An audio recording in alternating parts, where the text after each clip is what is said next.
How many photos were on her computer? Too many. I guess he sent them several times a day. You know, every time I open my email, I have messages waiting for me. And they're always from Tina or Betsy or Mitzi having something to show me. Yeah, hottest teens site on the internet.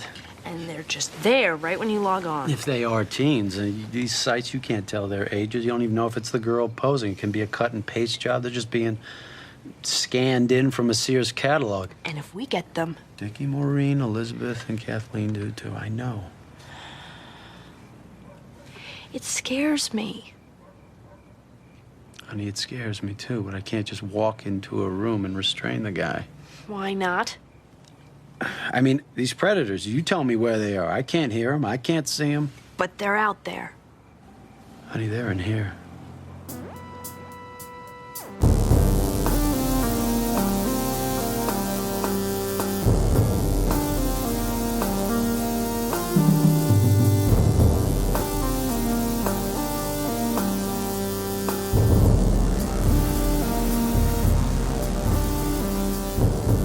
In New York City, sexually based offenses are considered especially heinous. These are their stories.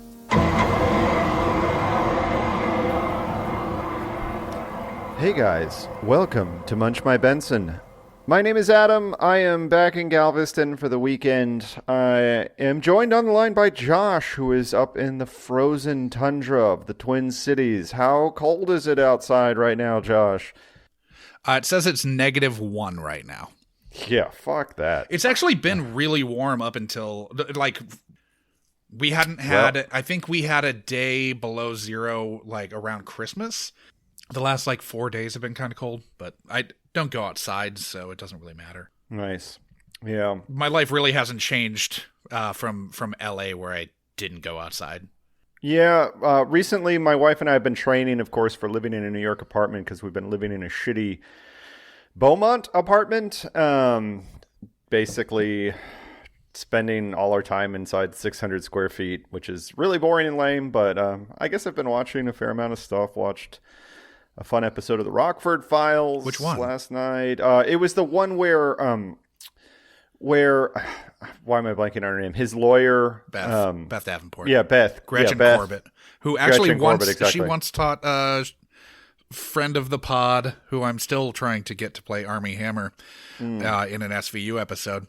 Friend of the pod, Sean McGrath, took some acting classes from her in Portland. Nice. She's great, but she gets Rockford to basically take a pro bono case, Which is for what her. she does almost all the time. But Yeah, but so he has to go. It's like an arson, and he goes to Arizona to track down this arson. And there's a very the duel chase where Rockford's run off the road by a Mack truck. okay, I know what one you're talking about. That was a fun one. So I watched that. We started rewatching Twin Peaks: The Return, which is so incredibly gorgeously weird. Highly recommend it to anybody that hasn't seen it yet, because it is easily the weirdest thing I've ever seen on TV, maybe on film. It is really far out there, and I enjoy it. Yeah, I've been toying with starting The Return. Mm-hmm.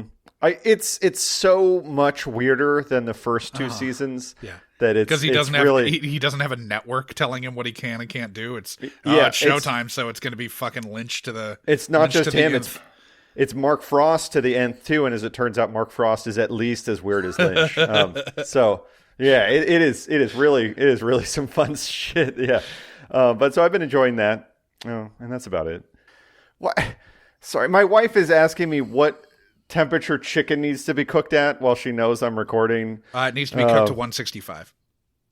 Yes, exactly. Typically 155 to 165. Well, it depends on if it's going to keep cooking after.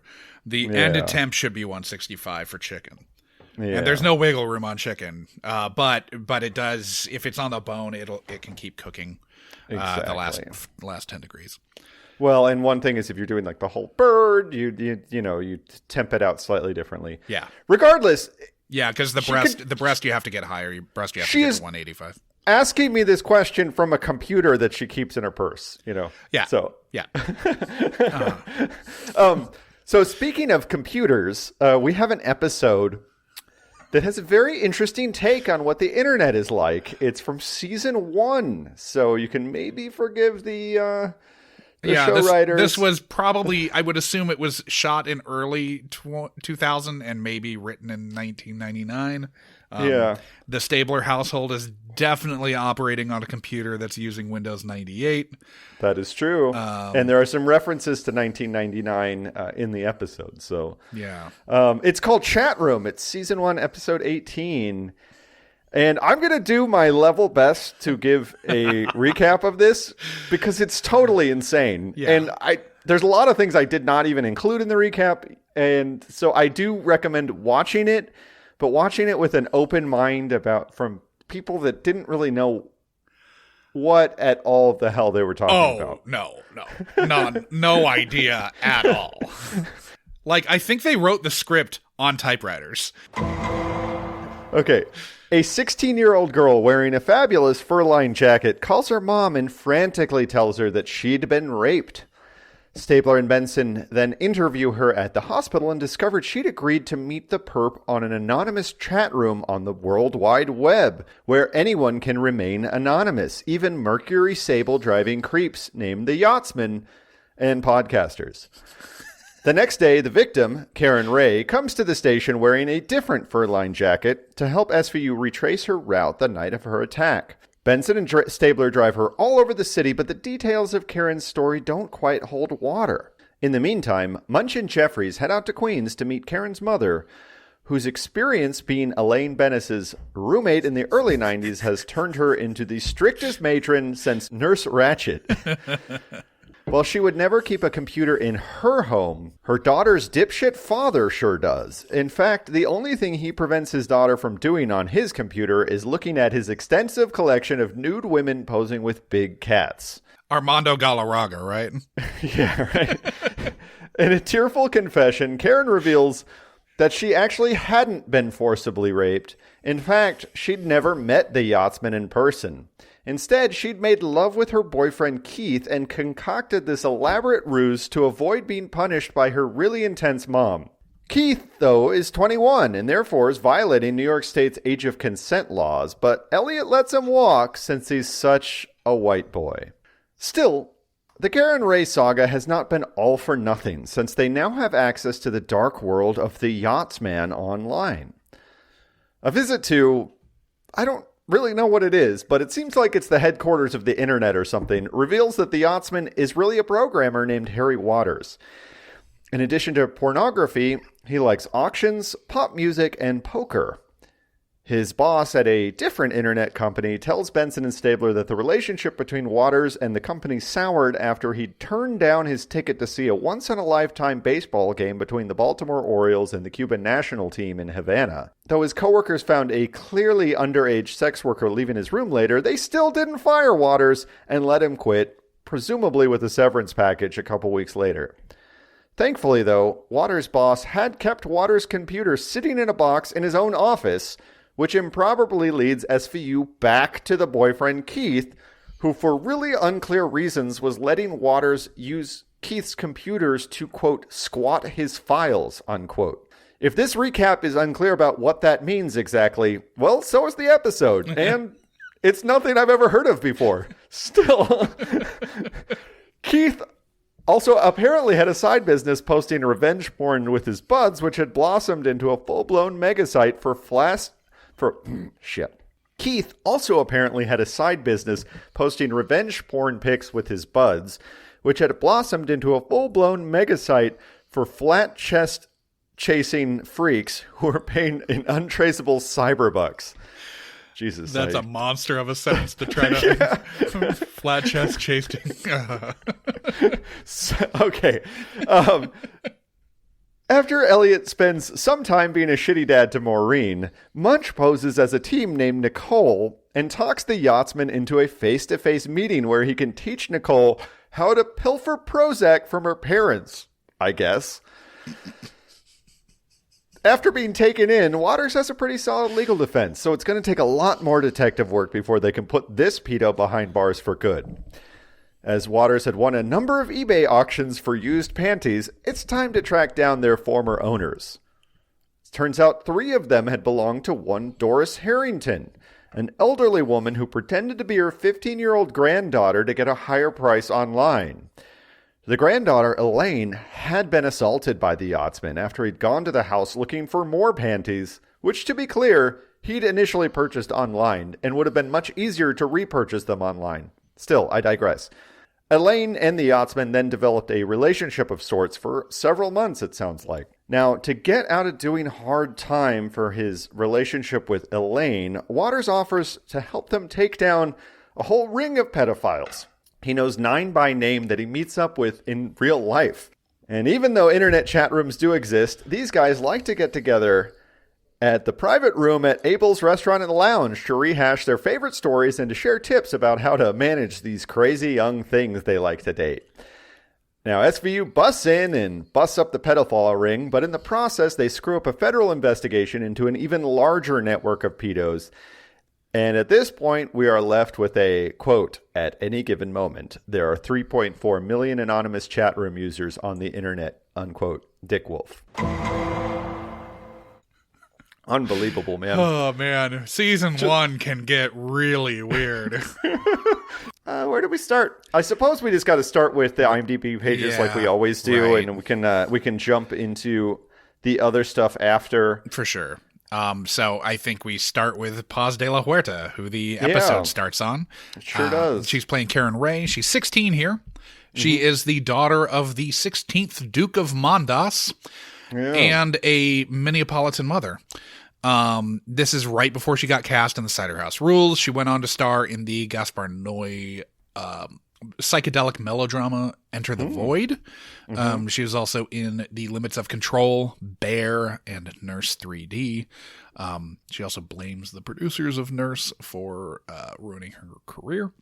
Interesting. She was also main cast in the first 2 seasons of Boardwalk Empire, which I assume most of the people who listen to this, probably that would be where they know her from. It should also be mentioned that she was one of Harvey Weinstein's victims, having been raped twice by him. Damn. All right. So then moving on, we've got Reed Birney playing Harry Waters. He won a Tony for The Humans in 2016 and was nominated for a Tony for his role in Casa Valentina. He was in a really good episode of High Maintenance, which I fucking love that show. Everyone should watch it. And then he had recurring roles in House of Cards, The Americans, The Blacklist, Kings, and Gossip Girl. He's also an adjunct assistant professor at Columbia. Interesting. Moving down to Jenna Stern, who's playing ADA Kathleen Eastman here. This is funny because this is one of her 2 appearances as ADA Eastman before starting to show up in season 13 as Judge Ilana Barth. She's played that role 17 times. She's been all over the Law and Order universe. She is also the daughter of Academy Award nominee Samantha Eggar and character actor Tom Stern, who, Adam, you'll probably know him as having played Old Hafron in 2 of the Krista Allen installments of the Emmanuel series in the mid-90s. Oh, of course I know that one. Now, what I found interesting about her is that she also was an ADA and a trial judge in Law & Order TOS, which I think is kind of funny. Yeah, for sure. Then we've got Ben Shankman, who's playing Max Knack. He's the guy at the fucking first internet company they go to. He was Emmy and Golden Globe nominated for his turn as Louis Ironson and the Angel Oceania in Angels in America. He also played that part in the San Francisco production of Angels in America, which I think is where it was originated, but I couldn't find, he wasn't nominated for a Tony for it, so he wasn't playing it on Broadway at least. Interesting. He was nominated for a Tony for Best Featured Actor in a play for Proof as well. And then he was Roger Swindell in this latest season of Curb Your Enthusiasm. He was defense counsel Leonard Weinglass in Revisionist Aaron Sorkin Liberal Hagiography, the trial of the Chicago 7. He was main cast in the last 3 seasons of Royal Pains and the short-lived, and by short-lived I mean 2 episodes long, Paul Reiser show. He had recurring parts in The Night Of, Billions, Damages, Lights Out, which Warren Light produced. Then ran. Also, Burn Notice, the original series, and Trial by Jury. He also popped up in the Stella shorts, Stella and Wayne days, so he must be down with some of the State and Wet Hot American Summer guys. Yeah. He also had smaller parts in Quiz Show, Pie, Jesus' Son, Requiem for a Dream, brief interviews with Hideous Men, and Blue Valentine. Then we get to the one that I know you want to talk about the most, Siobhan Fallon. Yeah, that's who I was going to go to next. Yes. Most people here probably know her from the TV movie Fred 2.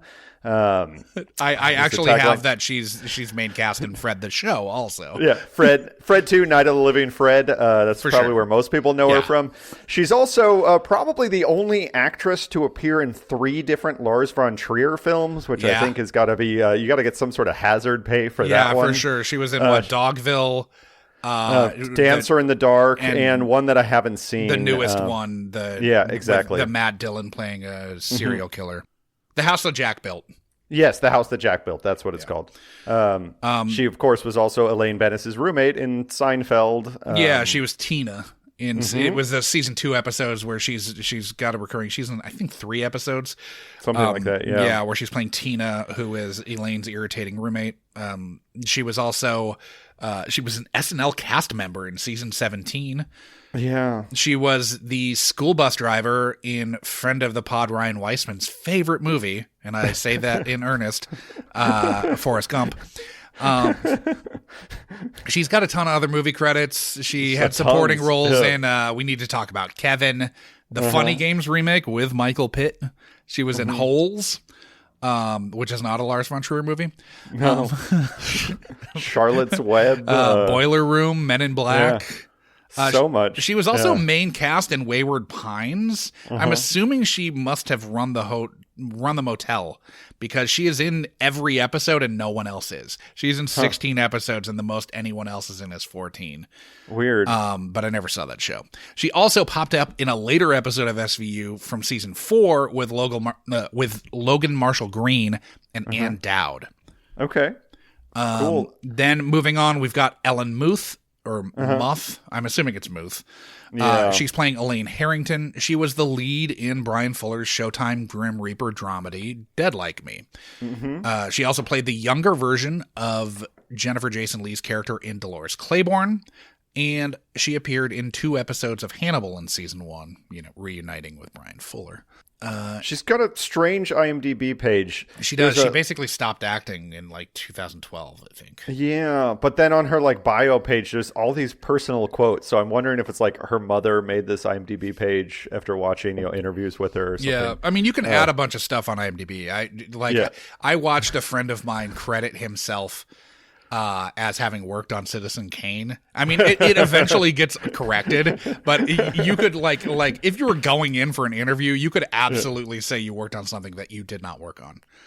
Now, my favorite IMDb page that I looked up for this, because we haven't really seen Maureen that much in Munch My Benson. So I looked up Maureen Stabler's IMDb page. She's played by I believe Erin we've Broderick. talked about this before because I caught it the first time.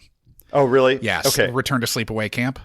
Well, she was in Return to Sleepaway Camp. She has 4 credits. Yes. So she's been in 13 episodes of SVU. She was most recently in Return to Sleepaway Camp, but her other 2 look pretty interesting to me. Flamingo Rising is a William Hurt TV movie that I don't need to see, but Black Dog, the 1998 Meatloaf and Patrick Swayze film about truck drivers driving illegal guns across the United States. That's a movie that I think we really need to watch, Josh. Yeah, I feel shame for not actually having seen it. Here's a review from super reviewer Jason O on Rotten Tomatoes. He says, I was expecting Black Dog to be just an average action movie, but I couldn't have been more wrong. Patrick Swayze has an assignment to deliver some illegal goods, but he doesn't know it at first. He has some riders to keep him company on the way. One of them is country music singer Randy Travis. Meatloaf also stars in this movie as the villain who tries his best to hijack the truck Patrick Swayze is driving. Things get out of hand when Jack's wife and daughter get kidnapped. Jack must find a way to save his family while also trying to stay away from the FBI, who are also chasing him. It sounds fucking awesome. So does this mean that Swayze and Maloney both have the same daughter? That is a really good point. Because I presume that she is Swayze's daughter. I can't wait to watch this. I think we need to watch this for the next episode. Yeah, I think Black Dog really has to. It is available on Prime for rent. I didn't look hard enough to see if you could get it free anywhere, but it's going to be just about the first thing I do after this is figure out. She plays Tracy, but I haven't like looked on a wiki page or anything to figure out any more. It looks fucking amazing, but we will tell you more about that next week, guys. For sure. And y'all can watch it too, because we're going to talk about it surely for at least 10 minutes. I've got two more. Second to last, penultimate cast member that I'm going to go over is Angela Bullock, who is playing Attorney Hammond. This is actually her second appearance on SVU and in Munch My Benson history, as she was credited as prosecutor in Payback, which we covered back in episode 1, Dickwolf being Dickwolf. Yeah, she's so good. Yeah, she's really good. She was in 3 TOSs, 1 CI, and was a judge in 2 eps of Law & Order LA. She's also in 2 episodes of Oz, presumably with Maloney. Yeah. And probably with Cassidy, too. So, and then lastly, I've got Mark Matkovich, who's playing Keith. He had a recurring role in season 4 of Dawson's Creek as Drew Valentine. He's in 17 episodes. He looks like he would. Yeah, for sure. Yeah. I mean, like, he probably has gone to a lot of the same bars that Jeremy is now going to in Wilmington, where the Creek was shot. Yeah. And then he was also in an LA indie band called The Spies. He now has an art gallery that started in Santa Monica, but looks to have moved to Scottsdale in this past year, called Axiom Contemporary. Interesting. Yeah. I guess Scottsdale's a hotbed for contemporary art. I mean, there's a lot of dumb money in Scottsdale, I can tell you that. Getting to the notes, there's just so much madness here. The first thing I noticed really was when they print out a wanted poster for the Yachtsman. The drawing on the piece of paper looks. I couldn't think of somebody that looks less like Reed Birney than this drawing does. This guy looks like a union dock worker who lost his right hand in an accident unloading cargo. Yeah. He doesn't look like a thin, reedy pedophile. No, he looks like he hangs out at the Stevedores local. Seriously, he has never not had a Boilermaker before noon. No. Like, that's what that guy looks like. For sure. So the Yachtsman, I thought with a name like that, he'd be a gentleman. It stands to reason that he could have a boat. I just thought they could flesh that out a little bit more. He's the Yachtsman. Why doesn't he entice the 14-year-old girls to his boat? And is that really the thing that like makes you think he's going to be a gentleman? The Yachtsman? I mean, I suppose, like you think about a Yachtsman, you think he's got an ascot on. He might have some nice deck shoes. He's quaffing. Or is he fucking competing in the America's Cup? What's going on here? Possibly, yeah. It's pretty intense these days. Let me tell you, those America's Cups boats with their self-canting foils that they've got. It's pretty crazy shit, man. Fucking cheaters. So Munch, my next note is Munch saying, I love the information superhighway. The yachts, maybe we should be working with the Coast Guard. It's a chat room name, John. They met online. Right now, that's all we got. I love the information superhighway. You can meet creepazoids from all over the world without leaving the comfort of your own home. You can meet creepazoids from all over the world from the comfort of your own home. And I'm sitting there thinking, creepazoids? Like, there are really times where season 1 feels like we're watching a police procedural written for the 80s teen demographic. Yes. Yeah. Where did they come up with creepazoids? Who is writing this shit? I honestly do not know. Then Jeffries, we kind of think maybe that Jeffries is going to be the Rollins character. Yeah, the Rollins ex machina. Yeah, but it doesn't happen because she does say kind of creepily, I'd love to get into her computer like that. But then lasciviously. Yeah. But then they don't end up using her powers for that. They end up using some other ridiculous Deus Ex Machina. So Tuesday night is Mom's night out. Yeah. And she goes out to choir practice. Now, Mom is really fucking weird. Yeah. I mean, she's abusing. For sure. She's abusing Karen Like, yeah, she makes her strip every time she comes home. Oh, that because that's and that's a reveal that we don't get for a little while. Like she starts off being super weird, quoting alleged rapist, mistress abortion forcer, and former President Ronald Reagan. Yes, saying trust but verify. Which this is actually from an old Russian proverb. It's a Russian proverb. Yeah. It rhymes in Russian, and yes, it does. It goes back to the 1800s. Lenin and Stalin have both used it in their writings. And it was taught to Reagan by his Russia advisor Suzanne Massey.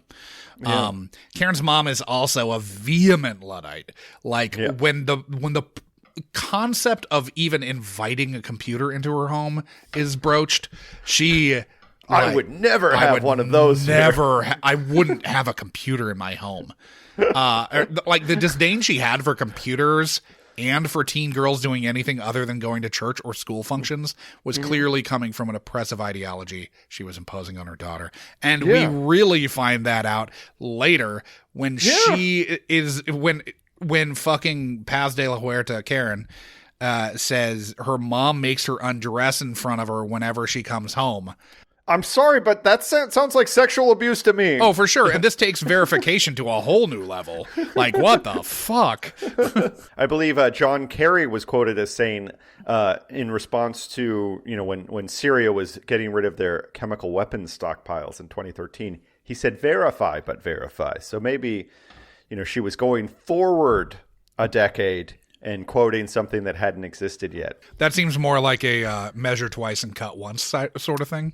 Exactly. Yeah. I've been watching a lot of Twin Peaks, so time travel of that nature is possible. There is this liminal dream world where people can move forward and backwards through time at the same time. Well, of course, that just makes sense. Weird shit can happen. It maybe not. So Stabler and Benson are super skeptical of Karen's story, and then she can't recreate the route that she took with the yachtsman. I love that her dad is into women posing nude with big cats. And earlier I said Armando Galarraga. It's Andres, obviously. Yeah. Armando was the one who was the Tigers pitcher who was cheated out of a perfect game by a bullshit umpire call. I mean, by bullshit fucking umps. To be fair, Armando Galarraga wasn't very good and never should have pitched a perfect game. But are random. Still, I mean, it's random chance it happens. But that was the last out in the ninth inning, and he was fucking out at first, and replay wasn't a fucking thing. That's basically responsible for instant replay being a thing in baseball. That and the Mauer fair ball that was ruled foul. That Galarraga play, if he had gotten that out, his regardless of whether he's a great player or not, his face would have been in fucking Tiger Stadium forever. Yep. Forever there would be a plaque to him. And you just rob that fucking guy. We can debate the worth of that, the value of having your face in Tiger Stadium for life.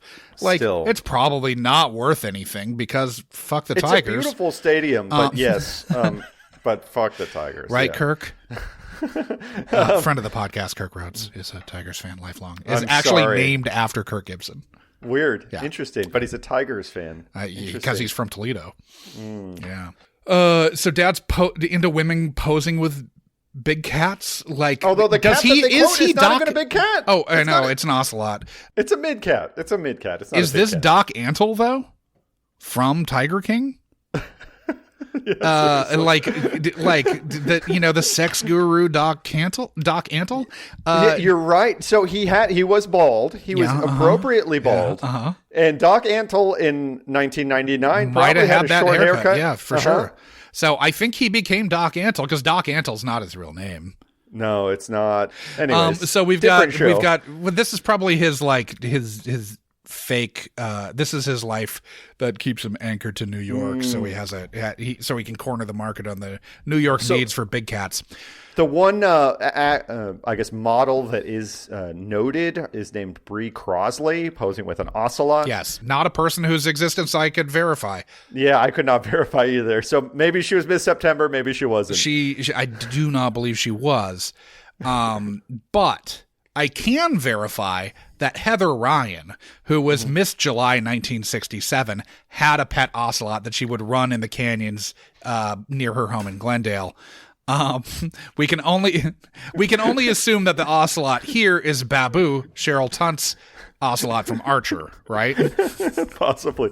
But so what you're telling me though says that these guys had back issues of Playboy that they could take notes from for this episode, but they couldn't use the internet to actually find out how the internet works. Right. I mean, I would be shocked. I would be absolutely shocked if there was a single female writer in the writer's room, and you know that they just had old back issues of Playboy, and that was all of their research material for the first season, the Robert Palm season of SVU. My next note is some old dude using derivative symbolist poetry to try to kick off a May-December relationship with Karen. It's really funny.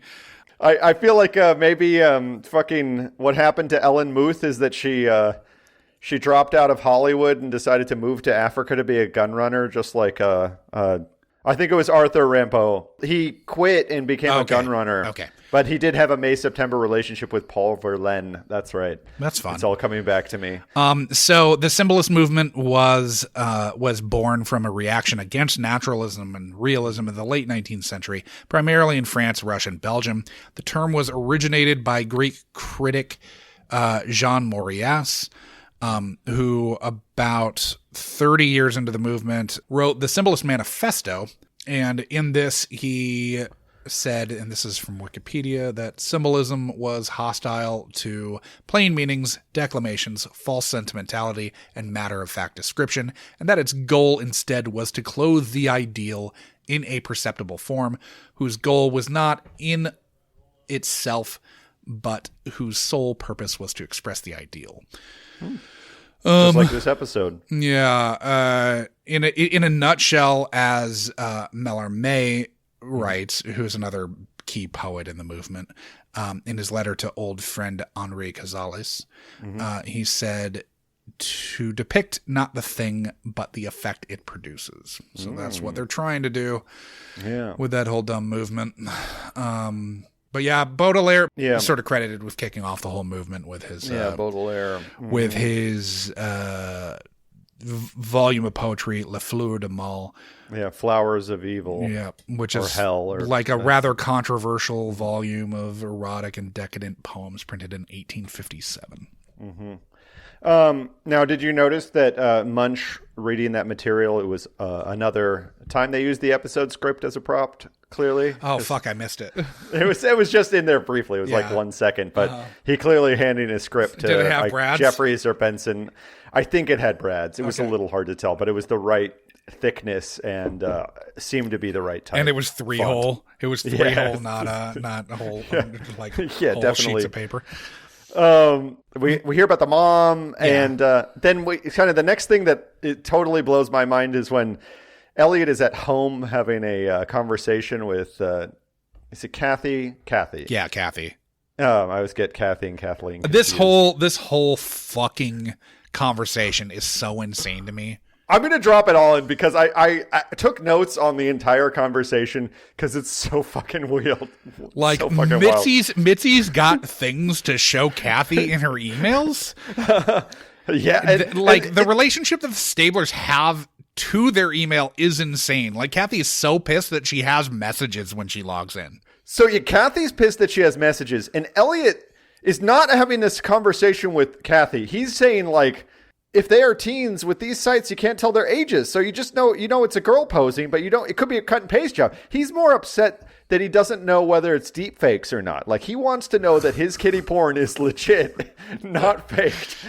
That's what Elliot's pissed off about. But why does Kathy even have an email if she's so pissed? Like, why does she have an email account if she's so pissed that she's getting emails? I had an email account before the era of like high quality spam filters. Yeah. And it didn't bother me that much. It was occasionally annoying that you'd have to delete some shit. And you had to like tell your parents to like not open those, as I recall. But that was about it. Parents did not get that this wasn't from Mitzi. She wants to show me something? Whoa.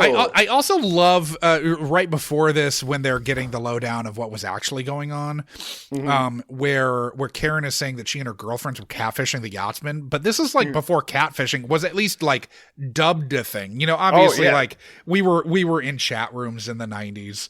Yeah, and so one would like do this this, is but- absolutely what happened.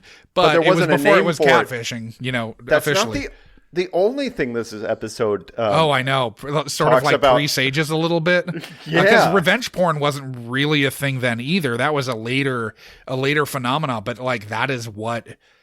Do you think that the original revenge porn people actually got the idea from this episode? Dude, I know. Like, revenge porn is a thing in this episode, and it didn't exist then. Also, cryptocurrency is a thing that didn't exist then. Yeah. That it does come up in this episode. Yeah. Now, there was, like... Yeah. Well, we can wait a second, but it definitely comes up. Yeah.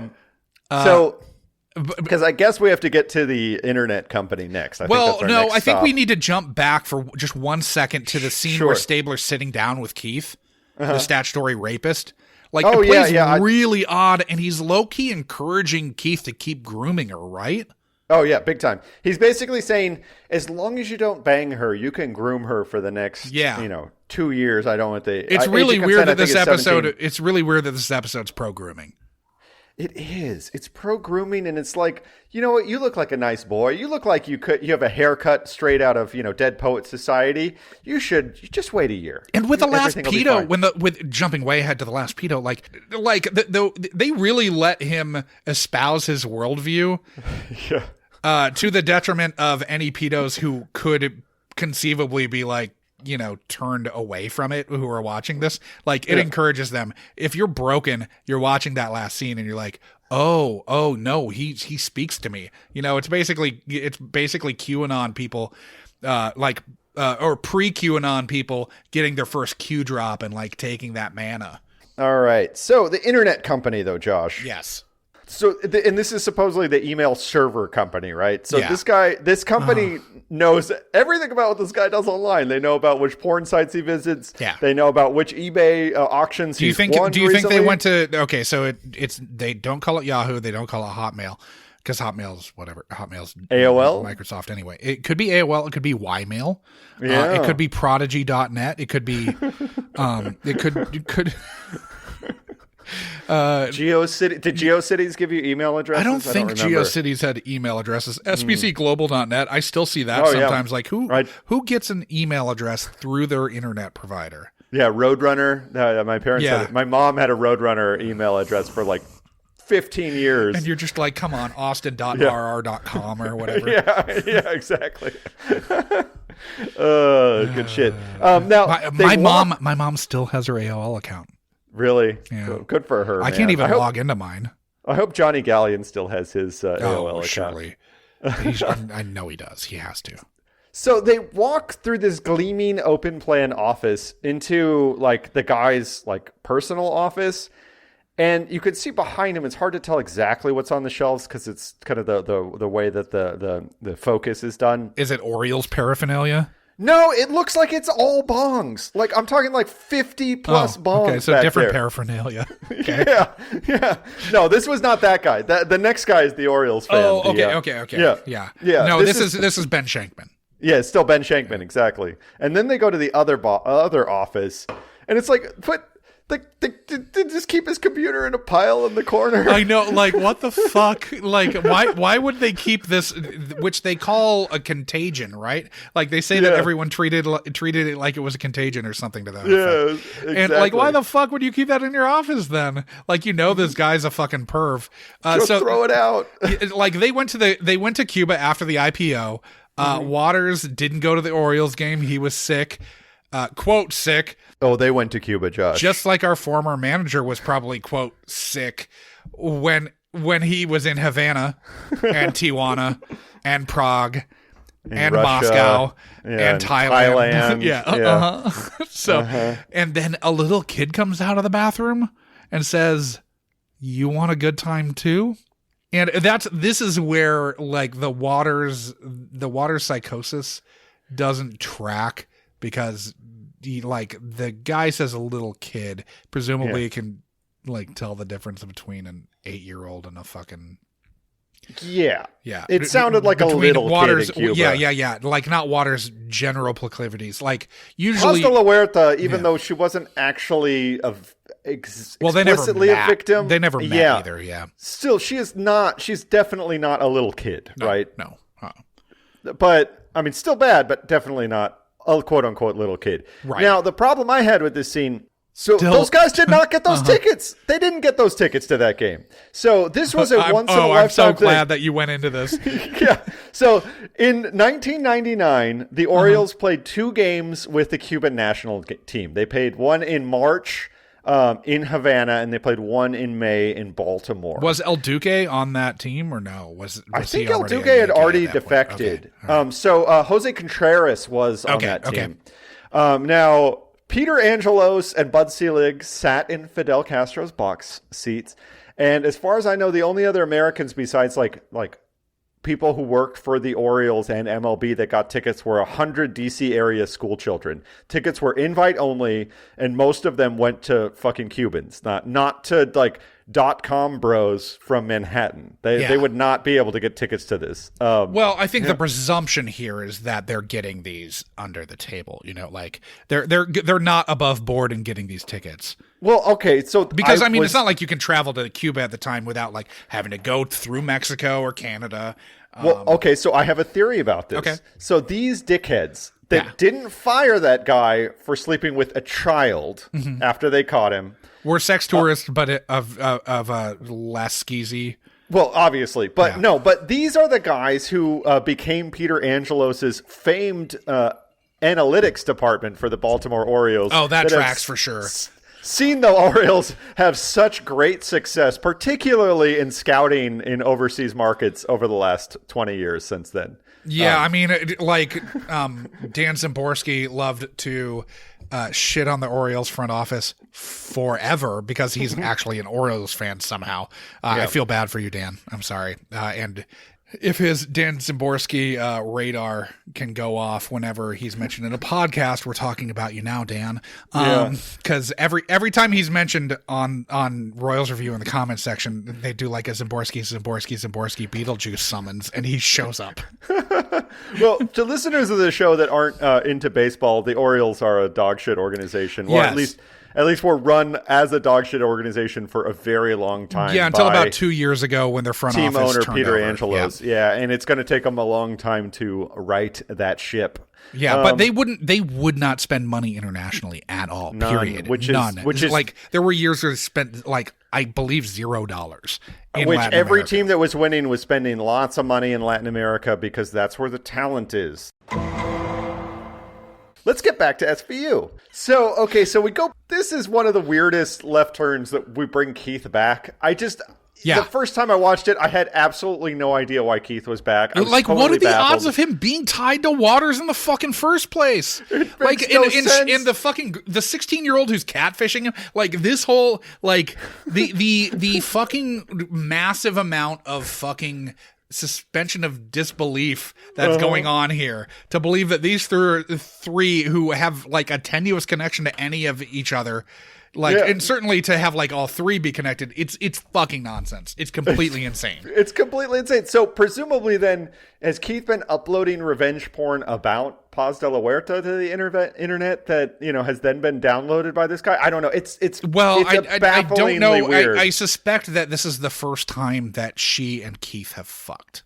And it also doesn't make sense, like this notion that he would save his files on another computer and then download them when he access them when he needed them from his own personal computer is a very bizarre scheme that I didn't do any research in, but it doesn't sound like something that exists. It also feels like external hard drives were rare, but a thing then. They were definitely a thing then. I think in those days you could just like swap out the hard drive in your computer if you're really paranoid. Yeah, sure. Like in a tower like that, it's not that difficult to do. Yeah, because no one had laptops then. No, exactly. I mean, laptops then probably weighed like 50 pounds. Basically. Yeah, and sucked. Well, so Keith was paid for this kind of bizarre, this weird world where he's basically revenge porning his way into being the proprietor of like Pornhub or something. It sounds and like. also into getting that sweet proto Bitcoin. Yeah, well, Like, he what was the getting fuck? he was getting paid in net cash. He says, which is not a thing that ever existed. No. Now there were proto Bitcoins, but they were never successful because they weren't decentralized, which is kind of an essential part of modern cryptocurrency. Oh, I know. I have a theory, Josh. Is Dickwolf Satoshi Nakamoto? Oh, see what I'm saying? Nobody's is ever been able to. Satoshi Nakamoto Dickwolf. That's what I'm saying. It's possible. Maybe that's why Robert Palm has like, you know, stepped away. Maybe he's living like 400 feet underground in a bunker in New Zealand somewhere, just raking in the Bitcoin cash. Or he's in the Philippines with that fucking with that A-chan dickhead Watkins. So after we learn about Dickwolf's creation of the whole cryptocurrency, we go into a scene in the office where Munch is cleaning up a big coffee spill while Kragen is drinking like half and half straight from the carton. It's completely disgusting. He did that? They like don't drink things out of cups in early SVU. They never do if they have the option to just drink it straight from the... This is probably the only episode I watched only once that we've recorded. You know, we're 47 in, and I've watched every one at least twice, but I was taking notes the whole time on this one. And it's an office carton of milk, and he's just drinking straight from the carton. I mean, I was disgusted. I was working on a show. I won't say what show it was, but I was disgusted when I walked into the kitchen and proceeded to watch a graphics producer drink 3 straight glasses of milk from, like, he poured it in a glass at least. Yeah. I mean, I was still, it's so disturbing. That's disgusting. But, I mean, at least it's in a glass. But, Yes. like, how Yeah, gross. for sure. We've already talked, Kragen has a weird thing with drinks. Well, yeah, he is in recovery. He is in recovery, and he gets magic drinks. Yeah. but milk from the carton, it's so gross. Anyways. Well, that's probably why he gets magic drinks. Because this is season 1, and they're like, look, if we don't fucking have a drink ready for him, he's just going to drink from the carton. Yeah, we need that carton. Yeah, everyone else needs to, like, this coffee that we have to drink in the precinct is horrible.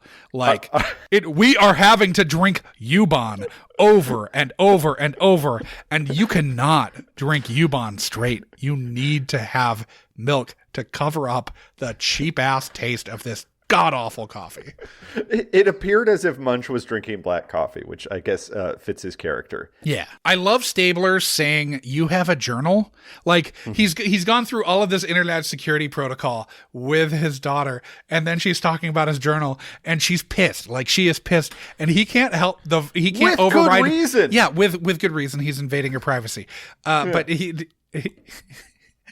she's walking away already fuming, and he's like, you have a journal? Oh my god. And What a it's like, dumbass. oh, the cycle's starting again. That's like, we're only catching a little bit of this fucking argument because she is going off and she's going to be in fucking return to sleepaway camp.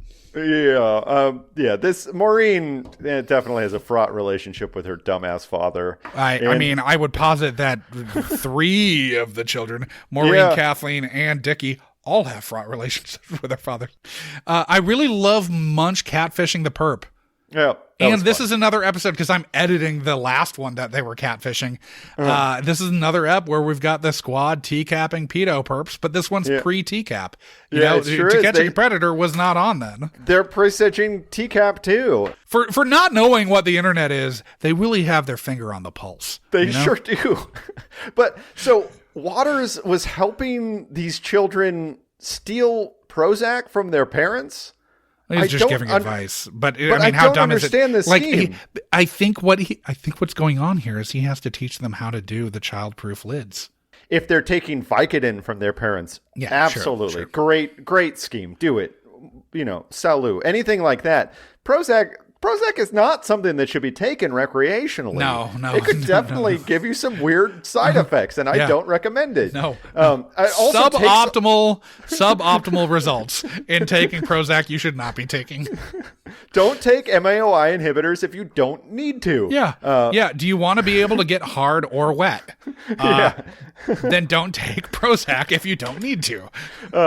So Waters' attorney, incredibly competent. I was like stunned at how competent she was. I was like, man, This For ADA sure. is fucked. This lady like knows her Yeah, shit. she would have lit him I up. would hire her in a second Oh, if I yeah. needed one. No, she's fantastic. Holy shit. A ring of grandmas selling used homecoming queen undergarments. Why was this not the whole episode? I mean, like, I fucking cackled. I'm totally alone. Everyone's up on the second floor. I'm in the basement. I am fucking losing my shit over this scene. Like, the entrepreneurial spirit is alive and well in this one. Seriously, the greatest generation indeed. Yeah. And capitalism gets laid bare, and it smells like grannies profiting off teen cooch. Oh, it is good for him.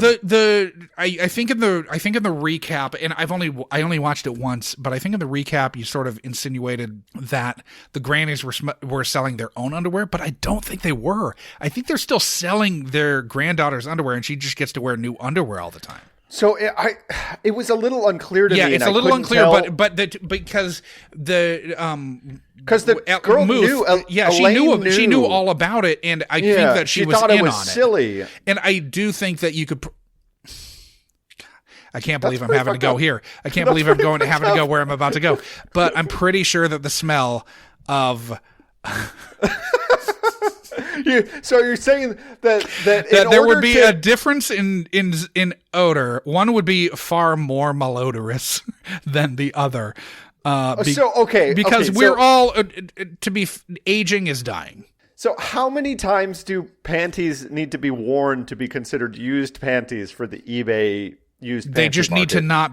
They just need to not be laundered. Okay, so you put them on, take them off. Seriously, I still cannot believe we're talking about this. Well, you opened the door to this, yes. right? But And the episode opened the door to this. We're just going to its logical conclusion. See, I think you just put them on. I don't think you go for a run in them or anything like that. I think you just put them on and take them off and put them into the envelope. Like you buy a pack from, Target and you just put them all on. We're talking about the entrepreneurial spirit here. We're not talking about I know, but I feel like you're doing a disservice to the buyer. You're going to get bad reviews on eBay.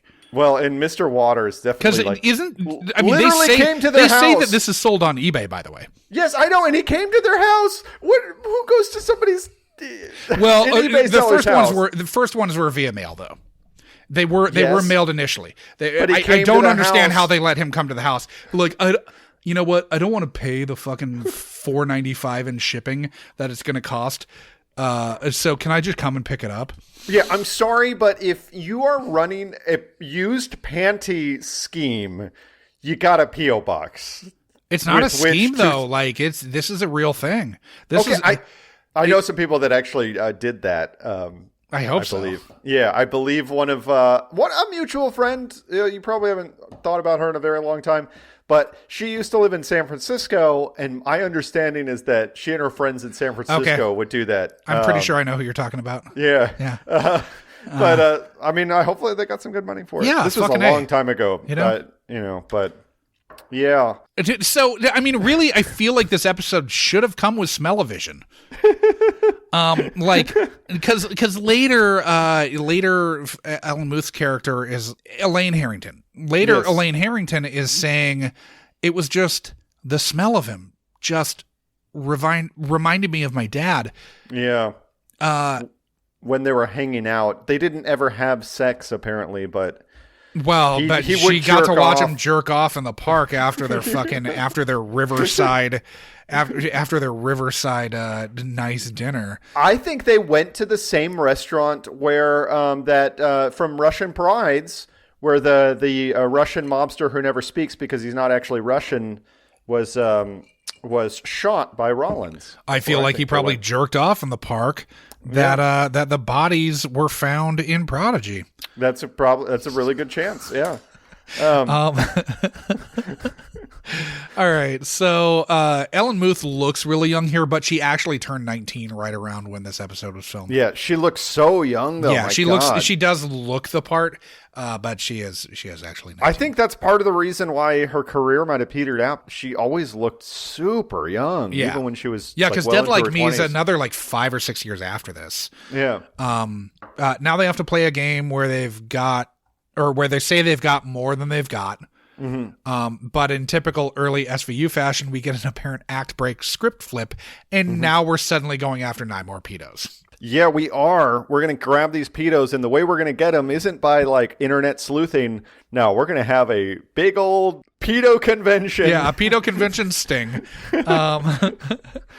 They're all like chat. Everything they say is like the insane lead here, up to too. this. So Elliot's sort of. Is it Elliot's place to play sentence reduction hardball with a perp? Yeah. But if it is, then they get him in the room. They get him in the box, and they're saying, they're certain and he says, Harry Waters says, there's certain things you can say that a child lover understands that no one else would notice. And you're just like, wait, so pedos can smell their own? Mm-hmm. That's the implication there. Uh-huh. But this is also why the intro is kind of weird, because this guy like going to roller rinks to like stare at little kids is so gross. It's so creepy. Well, going to roller rinks to watch other guys stare at kids. I know. That's the other thing. These guys seem to be into pedophilia not because it gets them off thinking about children, but because of the friends they make along the way. Yeah, it's so bonkers. It's What their the own fuck? weird pedo social network. But really, it's like for him, he goes there. He's like, I love these children, but I really love the other men that I know that love these children too. Yeah, because we can talk about fucking Pocahontas. It's so weird. I loved when we're back there. Stabler's got like, I believe it's his last scene with Maureen, and he's like, right now I'm chasing a guy out there and he like waves his hand in some weird goofy gesture. Yeah. Cyberspace. Who goes after little girls, and then it's like, oh god, now the monsters are coming through the computer. They are. Fucking insane. It's like that D. Snyder movie. Strangeland. Yeah, Strangeland, exactly. Or like Twin Peaks: The Return. That shit happens, dude. I like when Munch posits the question that is kind of the central thesis of this episode. What do child molesters talk about when they get together? Yeah. I guess we're going to find out. And even odds are that Sailor Moon comes up in the For one thing, so Munch's outfit to wear to this pedo meet and greet is all black. He's got a black turtleneck, black pants. Yeah. And he's quoting quoting Greek poetry. He says to all the Greek philosophers in his toast. And I mean, I'm assuming that we're supposed to take that to mean that all Greek philosophers were pedos and were grooming their their young men to replace them. Yeah. Quick aside, since I've been living in suburbia the last few weeks, I snicker every single time I drive past Plato's Closet right next to a Once Upon a Child that I drive by all the time. Fantastic. There's also a boutique called S&M S&M Boutique for the Family, something like that. It's not sadomasochism, but I'll get a photo of the S&M. Yes, please boutique. do. Post it S&M on the Family account. Boutique, that's what it is. Post it on the account.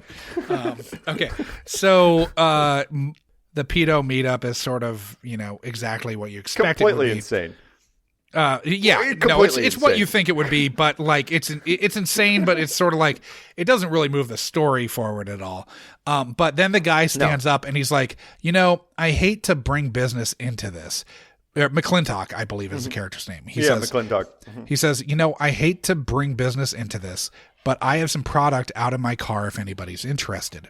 You'll need a high-speed graphics equalizer to download it, but I'm sure that's not going to be a problem. It will be, because that's not a fucking thing. A high-speed, like a graphics equalizer is an audio thing.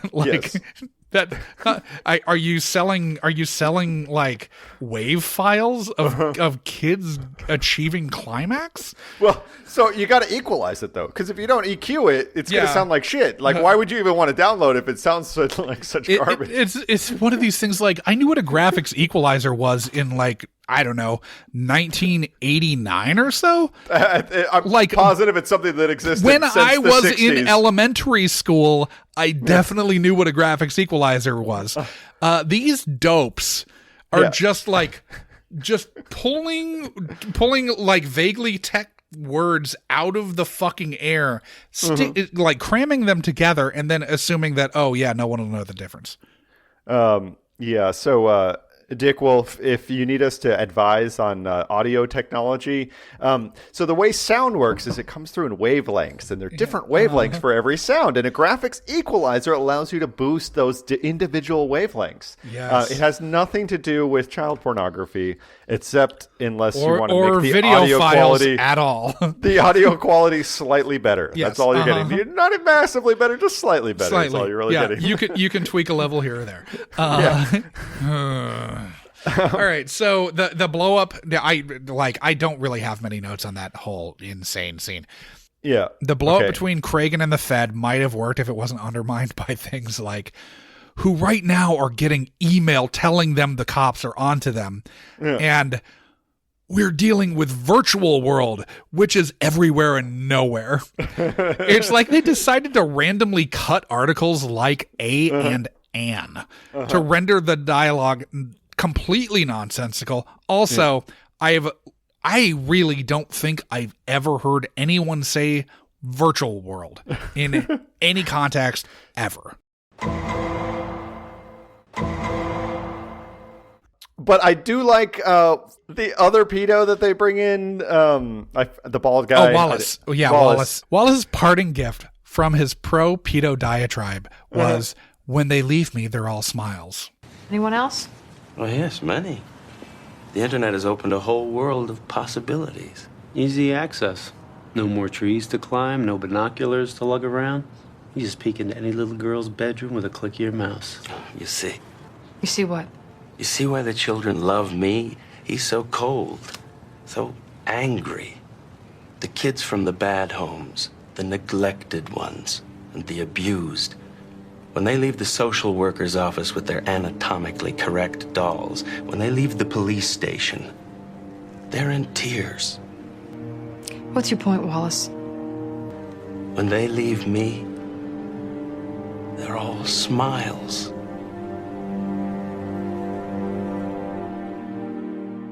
What? Who's giving a child a doll with, like, you know, fucking... Oh no, this doll's got a dick. This doll's hanging cool. dong. Yeah, this doll's got balls.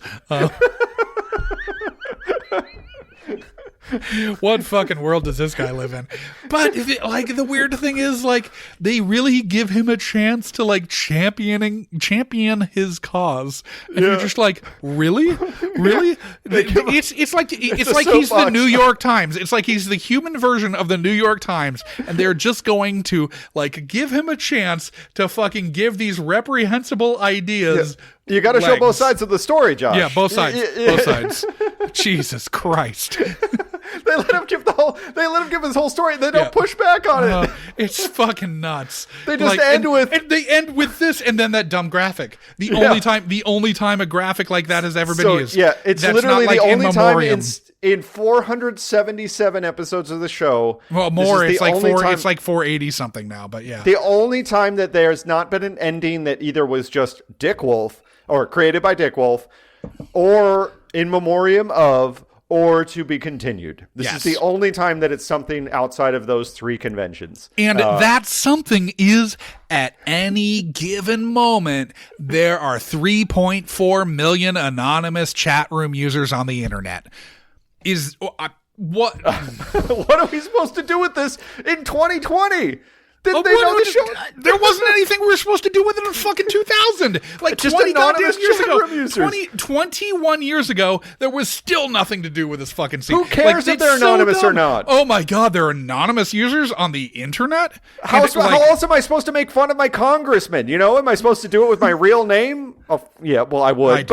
I do. Yeah, you do but, also. Yeah, but you cowed him into deleting a tweet like 2 days ago. Yeah, well, I mean, it wasn't fully me, but I was like I was like the highest liked post on his account. So fuck that guy, Randy Weber. If you're listening, you're a piece of shit. Fuck you. When you said that, I was like, oh god, that's fucking amazing. I was pissed I couldn't share the whole exchange because he'd already deleted it. It was what like a 3 dickhead. minutes, and I was up over 300 likes after 3 minutes. Oh, it's furious. What a dunce. Okay, so we're done with notes.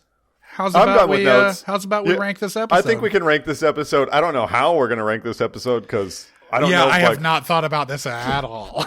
Yeah. So, of course, we rank these episodes. Every week we attempt to fit these into the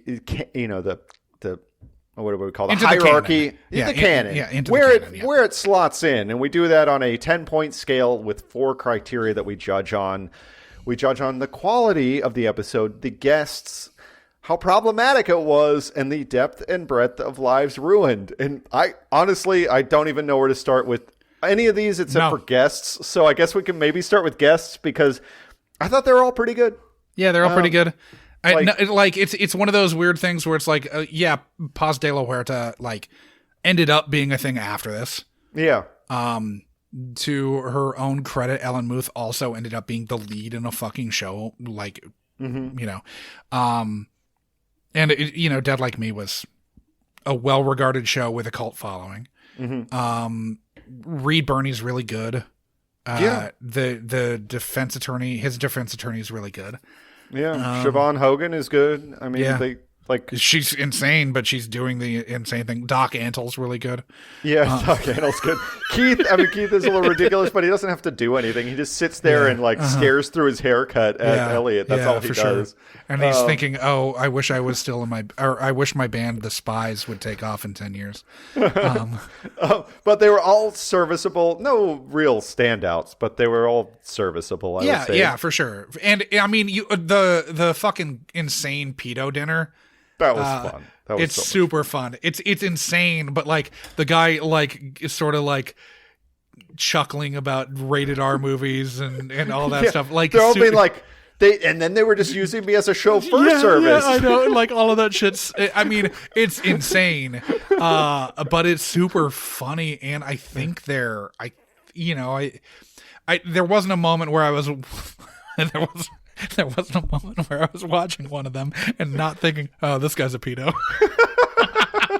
Absolutely. So, definitely good job, guys.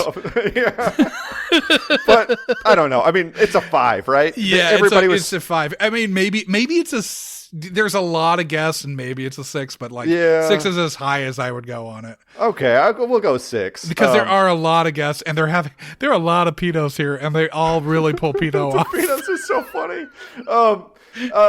So okay, I guess the next least kind of difficult one to figure out is how problematic this is. But I don't even know if it's that problematic. It is though. It's crazy.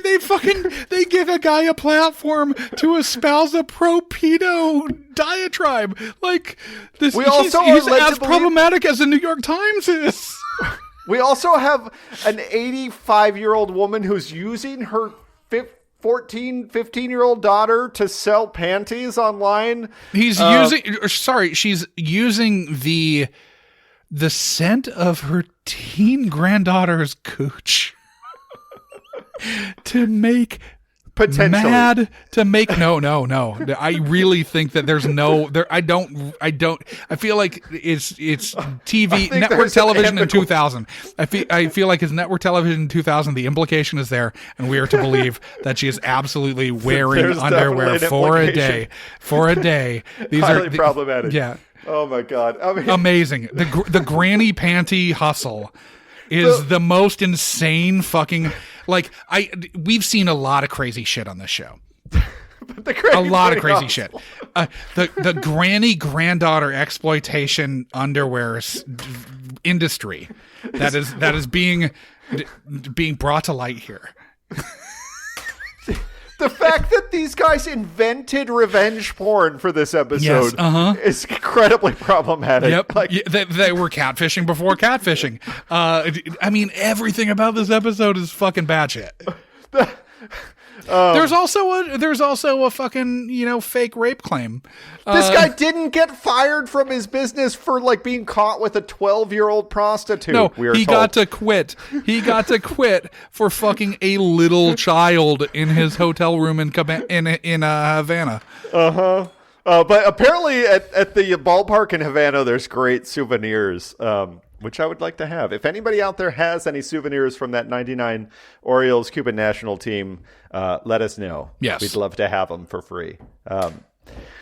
So yeah, a number, Josh. Is this a 9? It is insanely problematic. It's so problematic.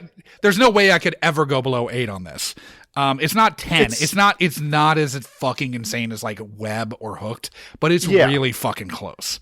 Because it's not quite as gleeful as those ones, I guess. I would posit that it is as gleeful. It's completely insane. I think it is a 10 because you have your granny panty, you have the granny granddaughter panty racket. This is how we find the guy through this granny panty racket. This is how we like catch him through this. This is what they came up with. Like. Could you imagine, like the brainstorming session? This is probably ripped from the headlines, Adam. This probably happened.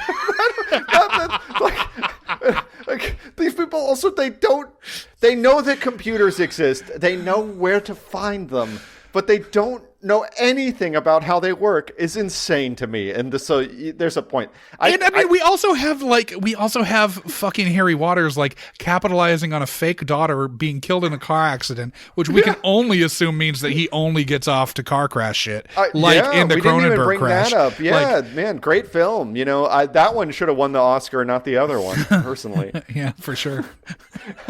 Okay, so it's. I think, are we coming down on 10? Or do we think it's because it's as bonkers as Web, at least.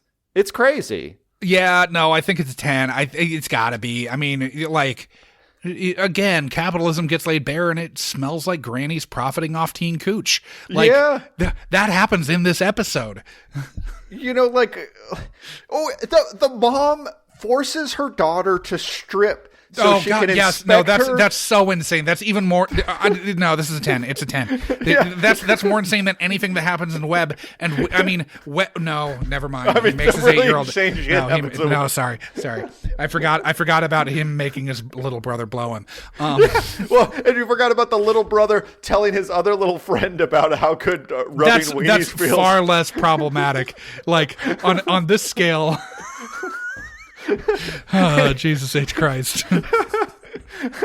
You heard it here first, folks. Okay, so I guess next up, the depth and breadth of lives ruined.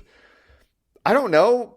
It doesn't seem like that many people's lives were altogether that ruined, honestly. Elaine seems like the only victim who's like kind of upset by it. Well, we've got another list of at least 3 that were divulged in the pedo brunching. I didn't write down their names, but they were getting rides to school off of it. They were getting booze when they were far too young for it. They were getting some, there were some kickbacks there.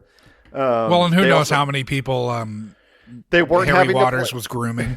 Yeah, they weren't having to play with anatomically correct dolls anymore, so that's something. So gross, but at the same time, the like, scale no one dies. The absolute scale of the damage done is hard to define. And it's very hard to define. Like it's not like no one. It's not like Asunder or something like that. But we are dealing with a lower. It's psychological and real body count than a lot of other episodes. I think the psychological body count is only lower because of the insane world that this particular episode lives in, right? Like, this is not an episode where, like, these people are scarred by these horrifying experiences they had as a child. Like, this is an episode where Stabler is more scarred than the rape victims Well, are. and definitely Maureen. Yeah, but like, by his over parenting. Yeah, but like Kathy is more scarred by getting spam email from somebody named Mitzi than the rape victims are, which is just insane. Yes. But we live in a society, so I don't know. What do you? It's six? like that seems high to me.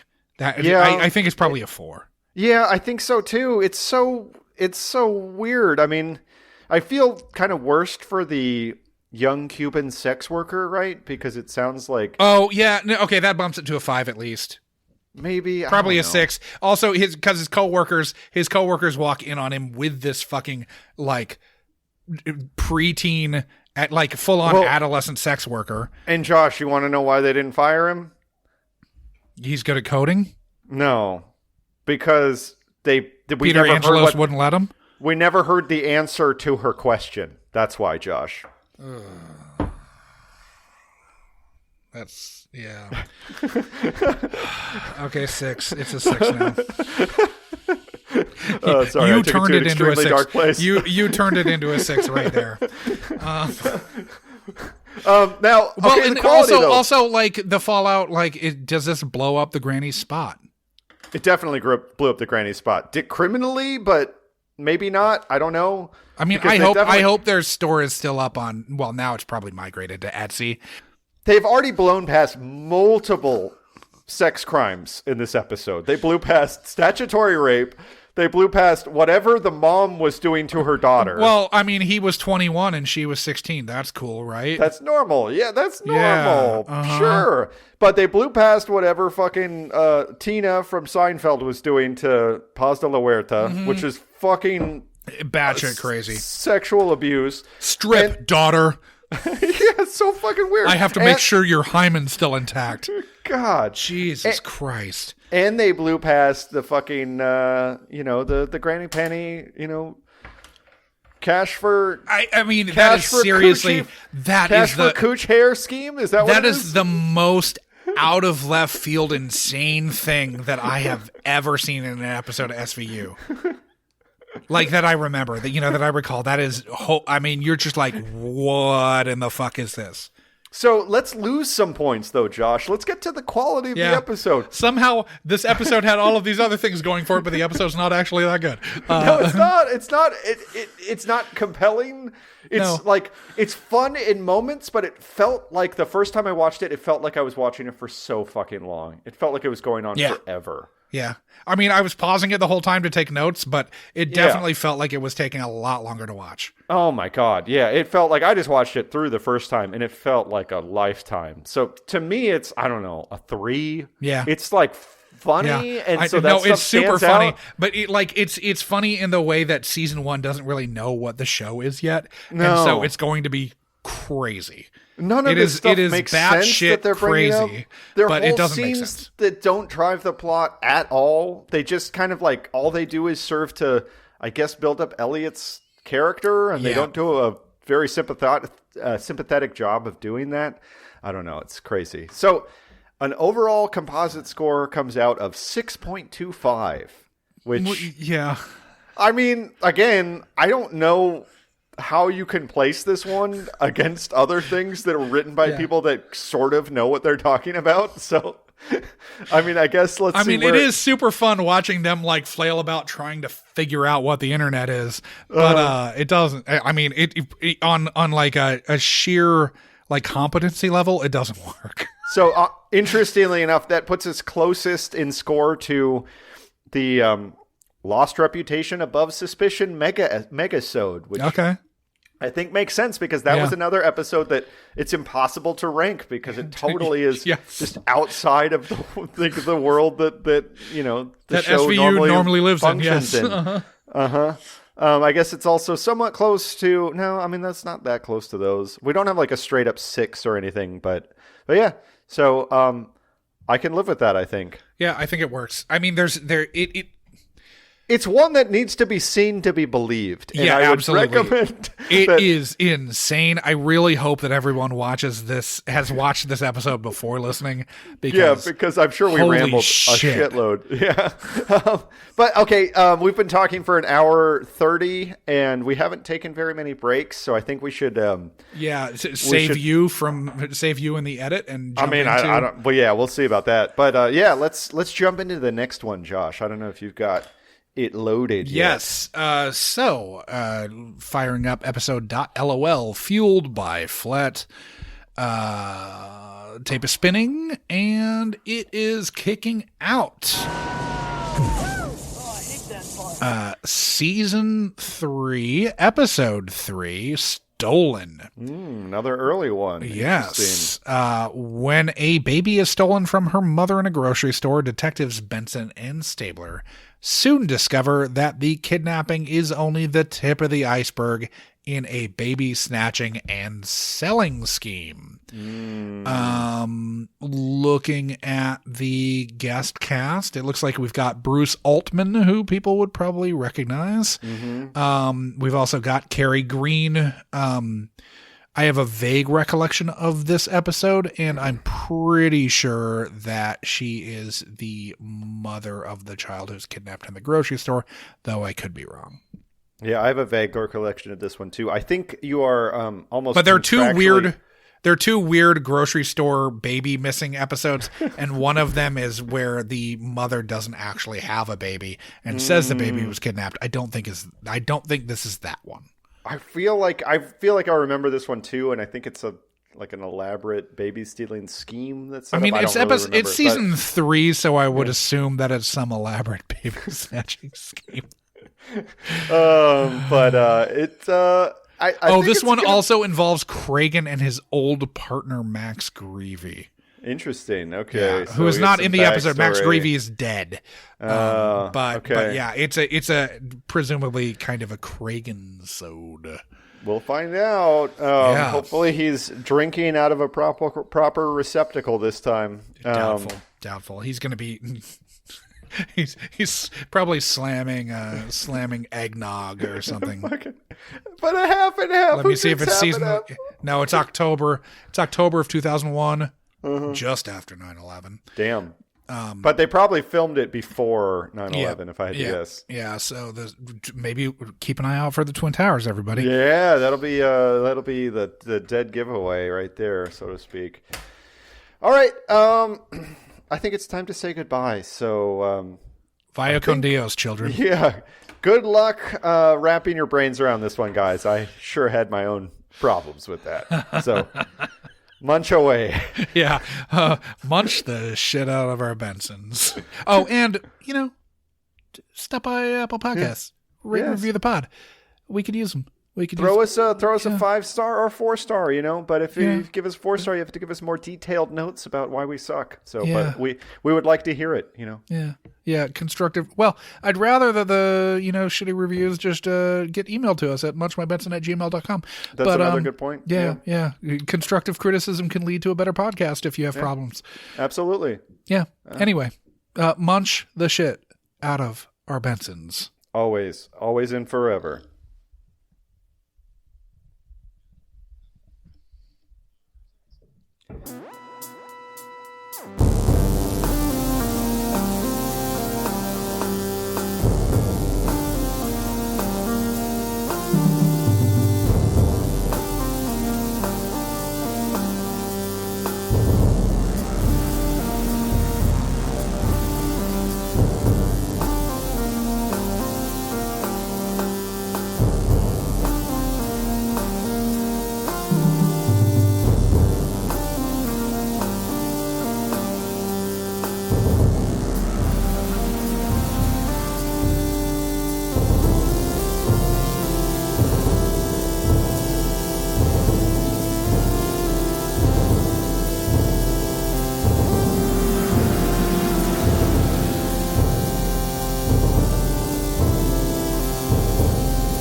It was an undercover operation! You were in my city investigating sex crimes, and you didn't see fit to give me a heads up. We're dealing with virtual world, which is everywhere and nowhere. But eventually, you gotta put real-life cuffs on a real-life perp.